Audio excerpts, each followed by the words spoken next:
મક્કાપુરાથી સુસન આવતા સુસન ચોકડી પર જ અહીંથી 5 મીટર સુસન ચોકડી છે, સિગ્નલ છે, અહીંયા સિગ્નલ રેડ થાય છે, અહીં સુધી આની 5 મીટર સુધી ગાડીઓ ઊભી રહે છે।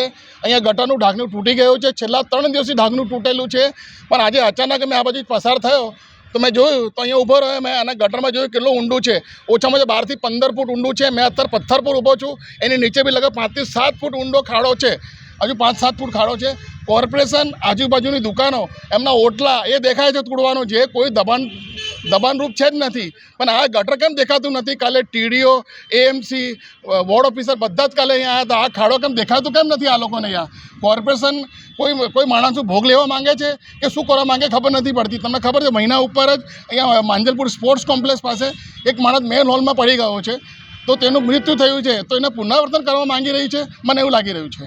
જી, થોડાક દિવસ અગાઉ તમે જે રીતના કીધું માંજલપુર જે વ્યક્તિ છે ખાના પીનાની લારી ઉપર જ ગયા હતા, આ જગ્યા પણ લારીઓ લાગે છે, પરિવાર સાથે નાના બાળકો સાથે આવે છે, શું લાગે છે આ કેટલી જોખમી જગ્યા છે?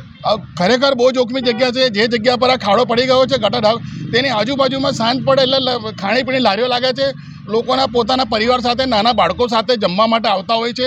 જો કોઈનું ધ્યાન ના હોય તો નાનું બાળક અંદર પડી જાય તો એનું 100% મૃત્યુ છે, એ નક્કી જ છે। ગઈકાલે બી ટીડીઓની શાખા અને દબાણ શાખા દ્વારા લોકોના રોડલા તોડી આપવામાં આવ્યા છે અને મોટી વાતો કરવામાં આવી હતી રોડ લેવલની, તો શું આ નથી દેખાતું?